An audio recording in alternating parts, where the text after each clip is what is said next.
The following episode will contain spoilers. You have been warned. You're listening to Cinema IRL, the podcast that throws you into the movie and asks the question, what would you do? Imagine Cast Away only with two people who don't like each other and have different motivations. Well, then you get the movie Amber and Scott watched for today. Send help. And now, Cinema IRL.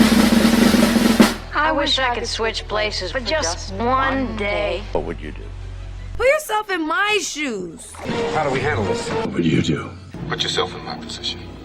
What would you do? Now it's your turn. Well, apparently there's more than one way to climb the corporate ladder. Yeah, that's one way to look at it. Interesting film, and I'm excited to dig in today. Yeah. All right, folks, welcome to Cinema IRL. This episode we are talking about Send Help. This description is already off to a terrible start because it starts with two words that aren't correct. Anyway, let me go ahead and read it. Two colleagues become stranded on a desert island, the only survivors of a plane crash. On the island, they must overcome past grievances and work together to survive, but ultimately, it's an unsettling, darkly humorous battle of wills and wits to make it out alive. And the reason, obviously, those first two words aren't correct is because they're not two colleagues. It is a boss and a coworker who was overlooked for a promotion that she was promised, and her boss is actually the son of the owner of the company who passed away. Well, I will say this. That's not even remotely uncommon in the world like that. When you have an old guard that promised you something and somebody else comes in, like... Yeah, all bets are off, unfortunately. It really is. So if you're promised that VP spot, try to get it, before the old guy dies. Yeah, I'm not sure what the reasoning was, is that it hadn't been given. But yeah, she was expecting this. She was... Maybe that wasn't the only plane that went down. Maybe. Yeah, so no, Linda is a excellent hard worker. She's great at her job, and she is a little awkward, dresses a little awkward librarian-ish, and she does a lot of work that other people take credit for. And one of the guys that took credit for this massive report she created is actually the one that gets her VP promotion, and it's because he's college bros with the guy who took over the company, Bradley. Yeah. So I think, before we get any further, we could say, what would you do if you were Linda and you were holding on, waiting for this change of the guard for you to get your VP promotion? So, that saying, dress for the job you want? No. Oh, yes. Don't dress for the job you have. Dress for the job you want. She was not dressed for a VP. Yeah, unfortunately, Especially, that there's a changing of the guard. This didn't catch you off guard here. You could have, dressed up. She could have, but also, too, she was promised the vice president's position with her being who she was. So she didn't feel like there was any, all of a sudden, the new guy's coming in and that she has to dress differently.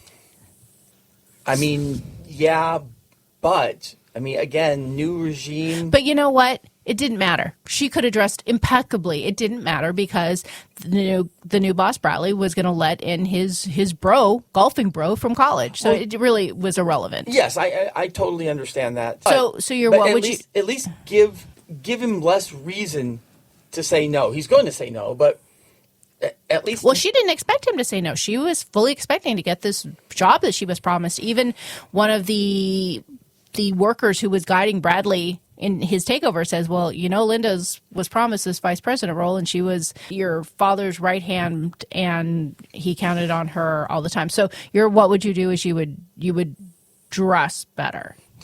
At least when you're going to talk to him about it for one day, at the minimum. Well, she wasn't even going to talk to him about it. She just assumed it was a done deal. So what would you do is if someone says you're going to...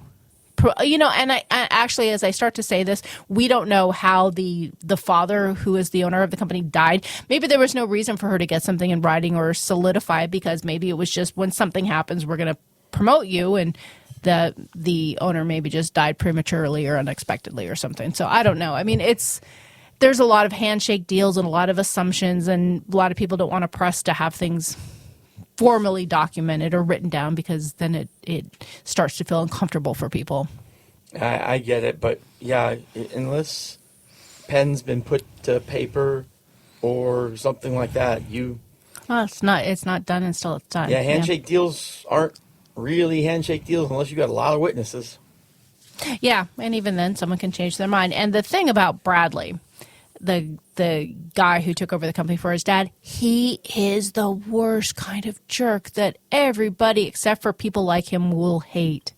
Horrible human being. He was a bro amongst bros. Oh my gosh,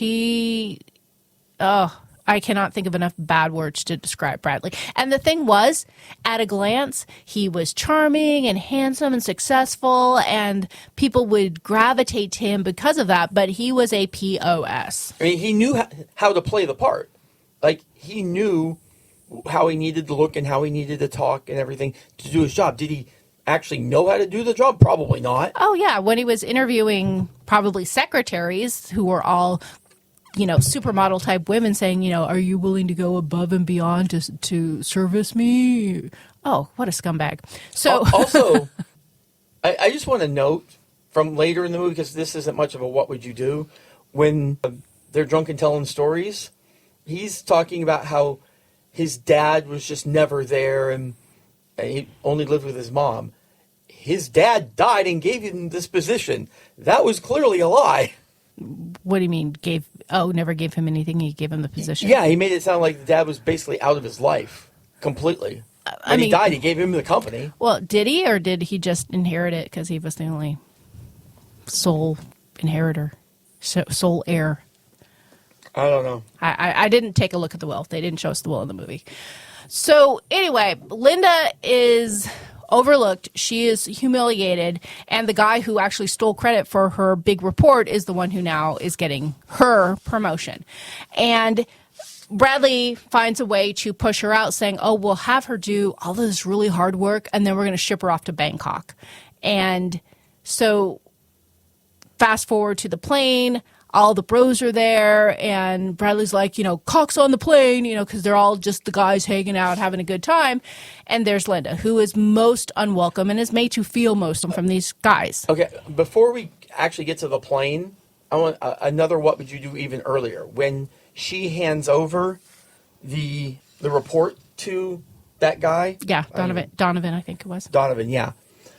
You don't hand it over. If you think you're supposed to be in that meeting, you hold on to those papers and you say, you know what, it's fine. If I'm not in the room, I'll make sure to go in and give them to them, and I'll be right out. That way they know you did it. Yeah, that's a good point. I was thinking that same thing. That is definitely an important what would you do, is if someone says, hey, thank you for this report, and I'll be sure you get credit. And scummy Donovan, just like scummy Bradley, says, of course you'll get credit. Your name is at the top of the report, and it's on a Post-it note at the top with her name on it. That was stupid. Which, of course, he just takes off before he says, I did all this hard work for you guys, and I'm amazing. Put it in ink. Yeah, if you're invited to a meeting and someone is trying to take your work and you know that they will misrepresent it as theirs, I agree with you. You say, you know what? I'm going to go in. I was invited to this movie, and you dig in your heels and you get in that room and you get your frickin' credit. Yeah.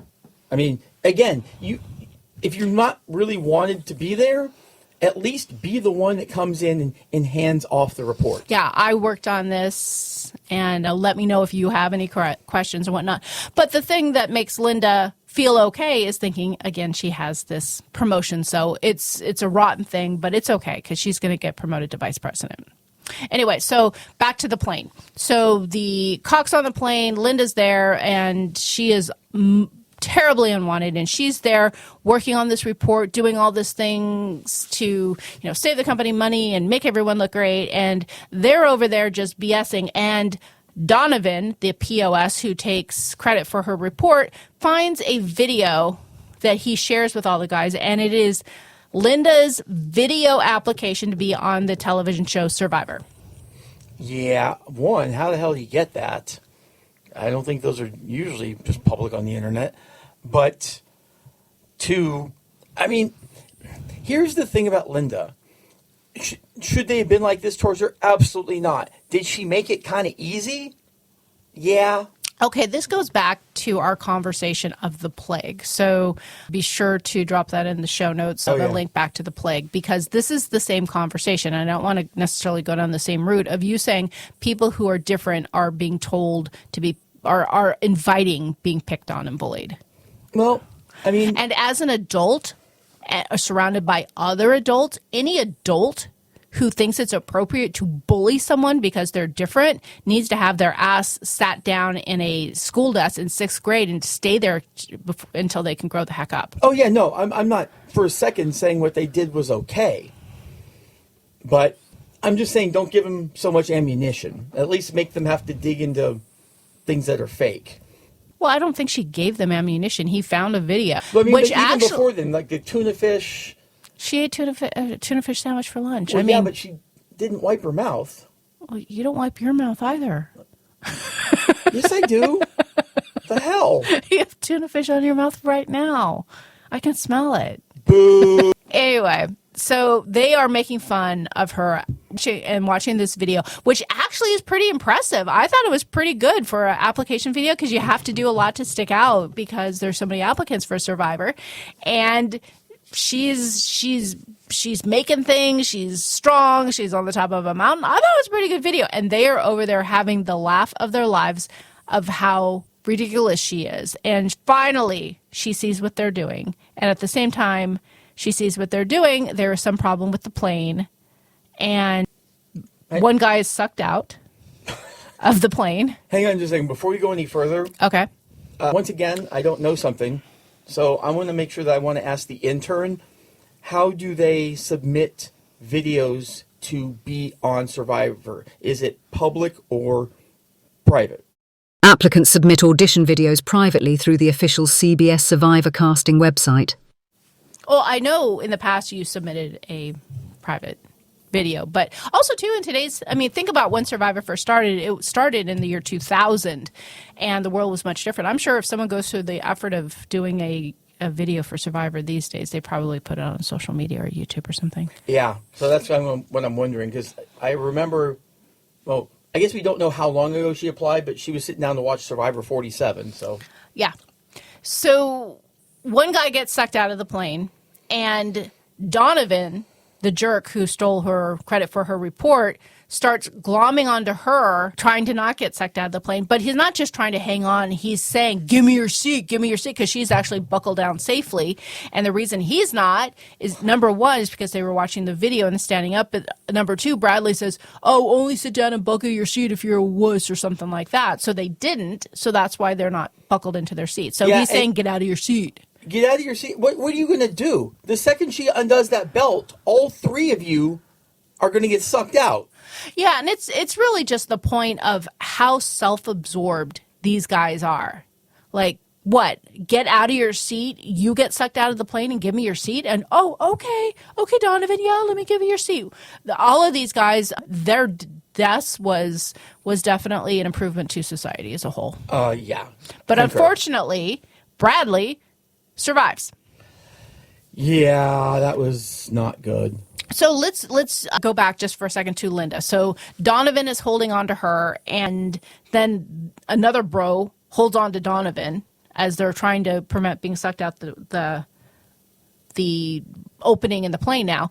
And at this point, Donovan is trying to choke Linda, not just trying to hang on, but actively trying to choke her and kill her so he can get her seat, which again is so stupid because he's not going to be able to pull himself back and sit in a seat and do up a seatbelt. But Linda at that point is fighting for her life because she's being choked. What would you do if you were in Linda's situation? I would grab the fork that's rolling around on the floor, pick it up, and stab him in the hand or the neck. Yeah, and what would you do if you were Donovan? You're on the verge of getting sucked out. What would you do? Or the bro that's holding onto Donovan's feet. And they're all holding on to Linda. Honestly, I just keep holding on to Linda. I don't... Like, you have something to grasp.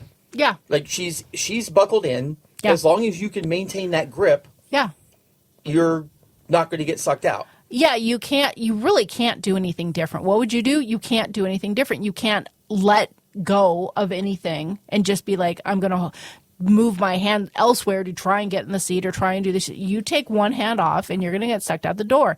Door, the big hole in the plane. You just got to hold on until there's no other option. Yeah, if he was really able to make progress towards that way, I'd maybe try to grab under the seat, like a bar, something that's even more sturdy than Linda's leg. And then even past that, try to get on the backside of the seat. I don't think you can do that, though. I mean, you're still holding on. Yeah, the force of sucking you out of plane is pretty intense. So fast forward, Linda, the plane crashes, Linda washes ashore, and Bradley washes ashore, but he is injured. Yeah. I'm going to let you keep going on this one because what would you do is aplenty from here. Yeah. Or I'll just start with you. You're Linda. You find this guy who is your boss and clearly doesn't like you, injured on the beach. What do? I would not go to the lengths that Linda did. Linda made an awning covering to keep him sheltered from the direct sun. She collected water and gave him water. She hand-fed him because he had this injury to his leg and he couldn't really stand up or move. Linda went above and beyond. And not only was she not thanked, he was treating her poorly in the process. Yeah. I have to think if you're Linda, the only reason you actually do that is because you don't want it weighing on your conscience later. Like, I just left him to die. Yeah, and ultimately, in his compromised state, Bradley basically pulls up, you'll do as I say because you work for me. Oh, hell no. Oh, yeah, no. And kudos to Linda. She said, okay, and she walked away, and she was gone for a day or two, and he was, enough to make him desperate. Yeah, to fend on his own because he did not have water. He did not have food. His shelter blew away, and Linda came back and definitely had the upper hand. Yeah. That's why would you do that if you're him? Like, you have to know when you can be the alpha and when you have to be the beta. And in this situation, she was clearly the alpha. Well, and this was, number one, it was before he really saw what she was capable of. But at that point, she had, created these little leaf funnels to collect water from the storm so they had fresh water and whatnot. When you are in a compromised state, you need to put on the thank you, may I have another hat and shut the heck up to at least, at a minimum, keep yourself alive. Even if you don't like her or don't want to, you be that person that puts on the face they need to put on. Now, in fairness, his brain was probably a little scrambled. But I think that's a decision he would have made, scrambled or not. He's just a jerk who's self-entitled, who thinks you're here to serve me, you work for me, so of course you're going to do this for me and put up with my SH. Yeah, if we're in the office or even on a company plane, yeah, you're my boss. If we're on a deserted island, all by ourselves with nobody coming, no, that relationship stops. You are now two people. Yeah. And the movie then at that point progresses of Linda, since she was a dynamo in her Survivor application video, she actually is a dynamo on this island. She can make food. She can kill animals. She can build shelters. She can make backpacks and hats out of woven palm leaves. And she is incredible. Yeah, no, she's pretty amazing. Like, that's crazy. I'd like to think that I could do that. And I know I would try, but I'm not. I mean, I don't really have a lot of survivalists. Like, I stopped at Cub Scouts. I didn't quite go to the Boy Scouts. So I'm missing some knots and things like that. But, yeah, no, she was, that was crazy. Yeah, she made cups out of bamboo and actual dishes and would decorate them with flowers. Like when you go to a fancy restaurant and they put, like, an orchid on the plate. And she was incredible. And she absolutely could have won Survivor if Survivor was just about survival skills. I don't know about the social angle of it, but she was incredible. And she was creating a life for them to, stay alive and keep hydrated. And then Bradley starts being Bradley and saying, why aren't you doing this? Why aren't you doing that? You should be working to get us rescued. And Linda, at that point, she's kind of, even though she's with Bradley, she's kind of living the dream in the fact that, like, she is the leader, she is the provider, she is capable and confident, and she's rocking castaway life. I mean, she's really like, I can do this all day. Yeah. All day. Yeah. And Bradley wants to get back to his privileged, pampered life. And this conflict comes and goes throughout the film. Yeah. It looks like they're getting along well there for a while. And then Bradley's like, let me make you dinner. Yeah. And that's when we once again are reminded who Bradley actually is. Though apparently he listened well enough as to what the poisonous ones were. Yeah, on a hike one time, it says, don't eat these, they are poisonous. And Bradley remembers that, takes those, puts them into the food to poison Linda, and then drag out a raft that he's been working on in secret.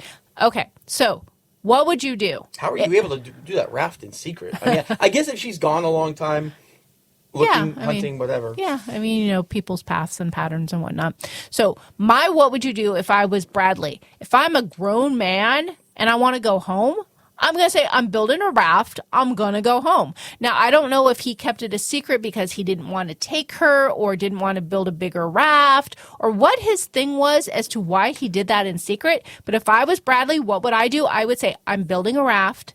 You actually have the skills to build a raft. If you want to help me, I would appreciate it. But even if you don't help me, I'm building a raft and I'm trying to get off of this island. Why the heck is he doing it in secret and then poisoning her so he can get away? I mean, he's not tied up to a tree or anything. Yeah. And again, you go to the lengths of poisoning someone, then you grab the raft, run to the ocean, and then turn around and like, F you, Linda! Just as a little like, eh. Yeah, and it was night, so that was really stupid planning. He should have made her breakfast if he was going to poison her, so he'd have the whole day at sea during the daytime, other than heading out in the dark. Yeah, the best thing that happened to him was his raft breaking early. Opposed to being out at sea. Opposed to staying together for a little while longer and to the point that you're like really out at sea.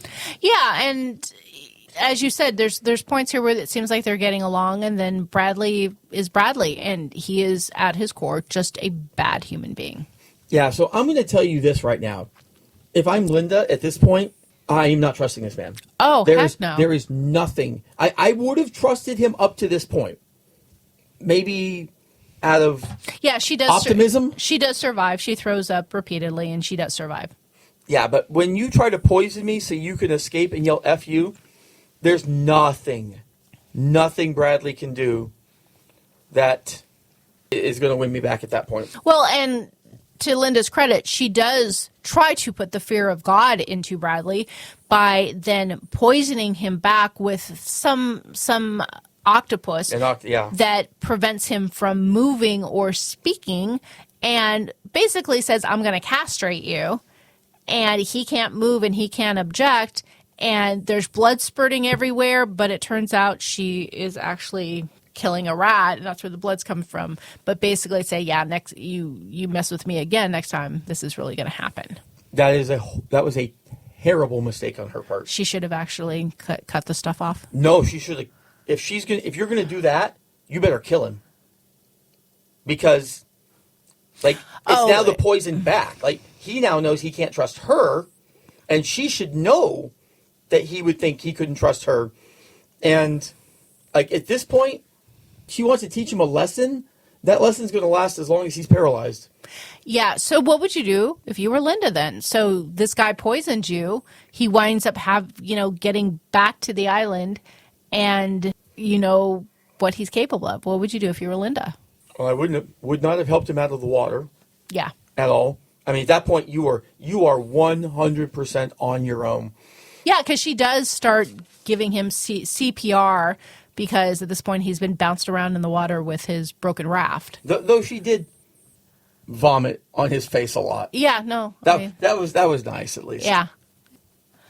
So, yeah, it's you've hit that point in the relationship where there's zero trust, and yeah, if someone leaves me to die, I'm tit for tat. I'm gonna leave them to die. Because I'm gonna tell you, at that point, if I'm Bradley, I'm looking at her as food. I mean, it's horrible, but like you can't trust her, and even though she's a good survivalist. That's a big jump to go from not trusting someone to turning into a cannibal. Well, I'm not saying you kill her right that second or anything like that. I'll be a cannibal next Tuesday. I'm just saying if they run out of food, like, he can play nice until he wants But they don't. I mean, if you're on an island and you're resourceful, you're pretty much not going to run out of food. You might have spells, but there is food in the water, and there was food on the island. You just have to be capable enough to get that food. Yeah. There was a point where she said, I could stay here forever. Yeah, and that was the point before the raft that I think freaked Bradley out of like, As it should have. Yeah, this was when they were drinking some wine because she had fermented berries and made wine because Linda can do frickin' everything. And yeah, she said that. And if I were Bradley, I actually would have been frightened at that point too. It was like, wow, she has no desire to get out of here. And maybe that's why he made the raft If I'm Bradley, I'm looking at this going, am I in misery now? Well, he was capable of walking at that point on his own. But, I still stand by what I said earlier. Even if that freaked him out and he was scared, I would still say, power to you that you want to do island life. I'm going to leave and I'm going to make this raft and I'm going to go. Because not saying that and doing it in secret was a wussy move. Well, though par for the course. So ultimately, we have this up and down, get along, trust each other, get everything's going okay, hiccup, need care. And they're on a roller coaster with these two throughout their time on the island. Even before that, Bradley doesn't know it, but she has seen a rescue boat. Yeah. She could have yelled to them. Yeah, she saw a boat earlier and was like, oh, no, we're not ready to be rescued yet. And this reminds me, you talking about cannibalism a moment ago, this reminds me of Yellow Jackets. Because in Yellow Jackets, Missy actually disables the transmitter in the plane that goes down so they can't be found because she wants to have some time to hang out with everyone and be the hero. And so she does that. And then sure enough, they are there for years and then they eat half the team. Yeah, cannibalism, that's bad. So, a little while later, we actually see a rescue boat come, and it is the boat captain and his fiancée. Bradley's wife, yeah, or fiancée. And I don't even know what happened that put that together. What do you mean? Well, them just going island to island trying... Yeah, she said that the official search had been called, that they didn't have any survivors, and she wasn't giving up, and they were rooting around. And to be clear, the first boat that... Oh, my gosh, I've drawn a blank. Helen? What? I drew a blank. What's her name? Helen? Linda. Linda. Okay, sorry. Flubber. So, to be clear, the first boat that Linda saw was actually a boat that was servicing a nearby house, which we'll get to later. So it wasn't actually a search party boat. But at this point, Bradley's fiancée is saying, they've given up the search, but I'm going to keep continuing looking for Bradley. And so she's hired a guide, and they're looking in the islands. And alas, they see Linda on the shore. Yeah, and she is clearly none too happy to see them. No, she's enjoying island life, and despite... At this point, there being all the conflicts with Bradley and Bradley poisoning her and them having a lot of fallouts and ups and downs. She is enjoying just this whole survivalist life. Yeah, not really my thing, but I can totally understand her wanting it. See, here's the thing, though, that I get confused on, is I can understand that Linda has fallen into something that she's really good at and she really enjoys. But who would want to spend their time with Bradley? Bradley is a horrible human being. Even though he has moments of being okay, he is at his core a bad human being. Yeah, I would have probably been like, he's over there. Just get him and leave. Yeah, if I were Linda, I would maybe at that point be like, okay, well, I'm going to stay if you're enjoying it that much. I don't know if she needed, and I'm using air quotes around this word, but like an audience to be able to do that. Like if she would have had the same empowering experience if she was just there doing it by herself, if she needed someone there to help or serve or show off for. You can't be an alpha by yourself. So, yeah, but if I could feel like I was in my element, but I was stuck with Bradley, what would I do? I would put Bradley on that boat, and then at that point I'd have to make a decision of what I was going to do, but I would not want to be spending that time with Bradley. Yeah, for sure. I'm not so sure that I haven't killed Bradley earlier, because yeah, after Bradley poisoned me, I would have let him drown. Yeah, you know what's coming. Like, you know, if you get saved or if you both get saved, this is not going to go well for you. Yeah, and so here's where things start to get extra dicey. So the fiance's there, the captain's there, and they said, great, take us to Bradley, because Linda has admitted Bradley's alive. And she doesn't want this to end. And long story short, there is an accident on a cliff, and the fiance falls over. The captain's trying to pull her up, and she takes a large rock and conks the captain over the head, and both of the two tumble into the ocean. Yeah. So if I'm fiance, Zuri, and the boat captain, when she says, follow me, I'm like, how about we just get in the boat and go around the island rather than climb this very large thing? Because let me tell you, my acrophobia definitely kicked in looking at that ledge. Yeah, I don't think Linda said, oh, he's on the shore, because that would have been the logical thing. I mean, for all they knew, they had to go to the middle of the island. But going along that cliff, certainly I would have been asking some questions if I was Zuri. Like, is this the best way to get to him? And this is when we definitely learned to not mistake her kindness for weakness. Yeah, and at this point now, she is actually directly responsible for these two people's deaths, and it's weighing heavily on her, and she goes back. And it should. Yes, as it should. Like, sorry, murder is not the right answer there. Yeah, murdering Bradley, I could have lived with, but yeah, those two, that was... Yeah, they didn't deserve it. Yeah, that was bad. And even though Bradley was a creep, his fiancé seemed fine. Yeah. So she is... traumatized. She is having nightmares and visions of everything, considering the guilt of killing these two people.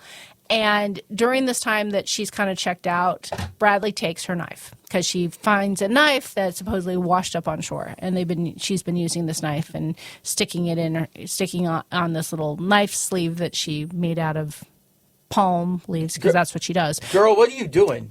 But he steals the knife.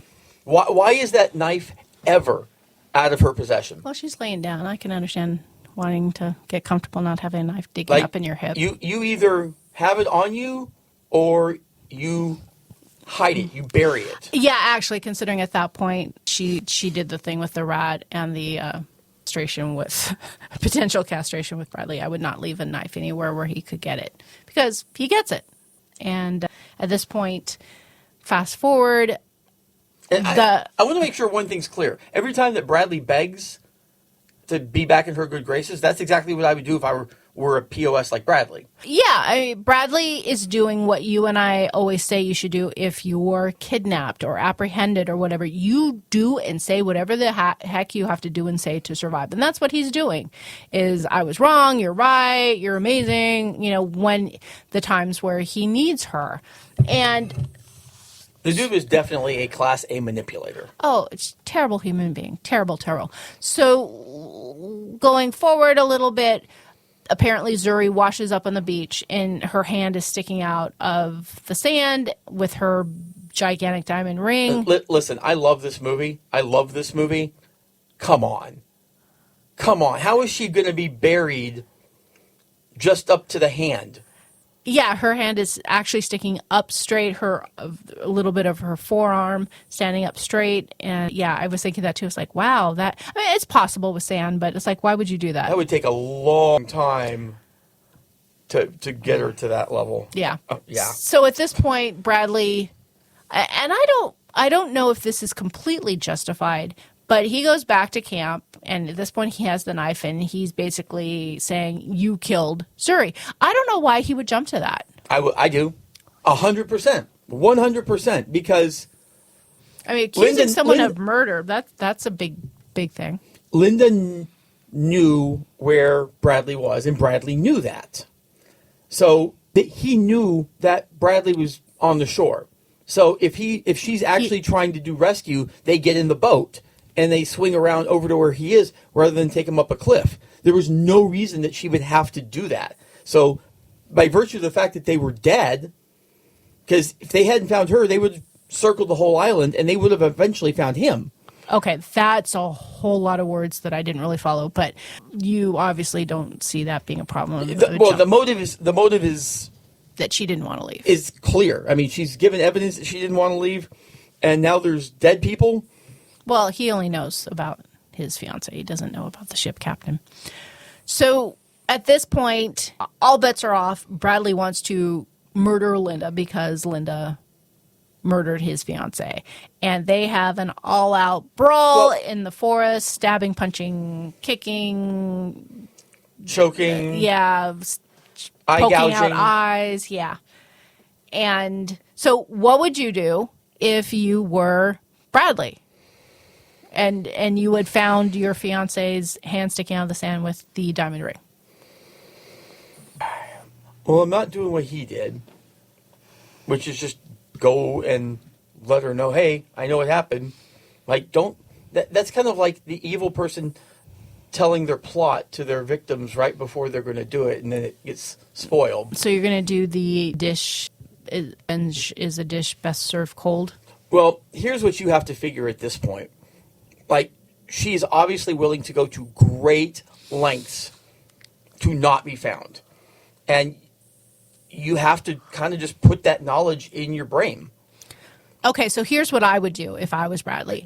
That said, if she was there was likelihood that a boat was somewhere on the island. There you go. Ding, ding, ding. That's exactly what I was going to say is she was there. She didn't helicopter in. I'm looking for how the heck she got there. And I'm getting on that boat. I'm finding that boat. I'm getting on that boat. I'm getting somewhere, and I'm telling them where Linda is to the best of my ability of this island in the middle of nowhere. And honestly, at that point, if I'm him, I don't even know if I'm telling him. Why? She murdered his fiance. Yeah. Yeah, that's what he's going to tell someone when he gets back to land. No, just let her die out there. She's not going to die. She's Linda. I mean, she's just one step down from like living at the Hilton. She's living a good quality of life there. She's amazing. Yes, I don't know. I mean, I think sending her to prison would be far less acceptable to Linda than living on the island like she likes living. I mean, it becomes your story versus his situation. Like, she's dead, but only those two know everything that happened. Linda can find a way of explaining it away. So maybe I'd still. That's my what would you do is I would get it in the boat and I would find land and I would tell everyone what had happened and tell them to go and arrest Linda. Granted, she might have cleaned up, might not be able to prove, but at a minimum, she's getting dragged off that island.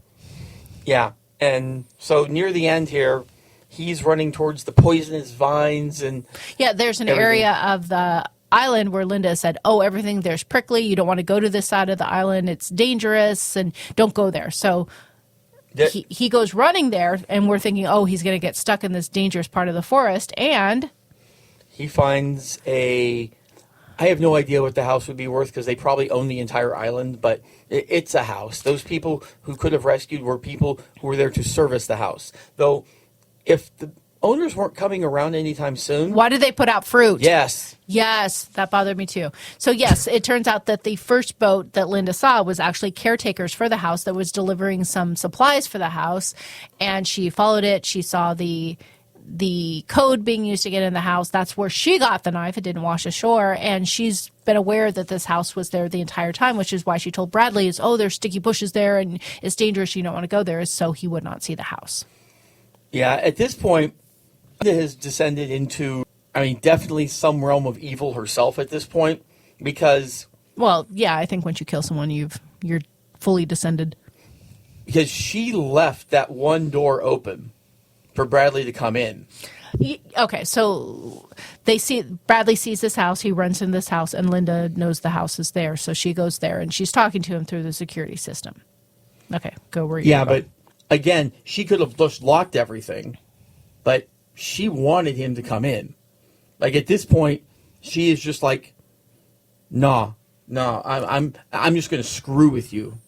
Well, she wanted him to come in. She didn't even know that he would know that the house was there. Sure she did. She saw him where he was heading.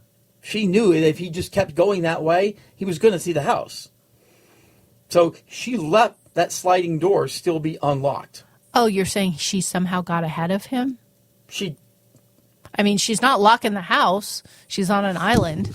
Well, no, my point is when he started running that way, she must have known a shortcut or a quicker way to get to that house, because she was sitting in their security room with security cameras when he strolls up to the place. So, yeah, no, and like that door, that sliding door, wouldn't have just been left unlocked. Okay, so randomly. What would you do? You are Bradley. You have been suffering on this island, stuck with someone who you think is a bit of a psycho that you didn't like to begin with. You thought that they were a weirdo. You didn't like him to begin with, and now you realize they're your obstacle to getting off the island. And you run and run and run, and you find this beautiful house overlooking the ocean that has been there all along. I mean, mind you, whether or not that door was unlocked, it wouldn't matter because I'm getting in that house, like, at all costs. I mean, if I can open a door, better. But, yeah, no, I mean, for one, yeah, water and everything that he could want is there. So, but you also knew that that was basically the end of survival life there. So, yeah, that was, and she just started playing cat and mouse with him, with the security cameras. Like, she was just getting all up in his head. And it kind of worked.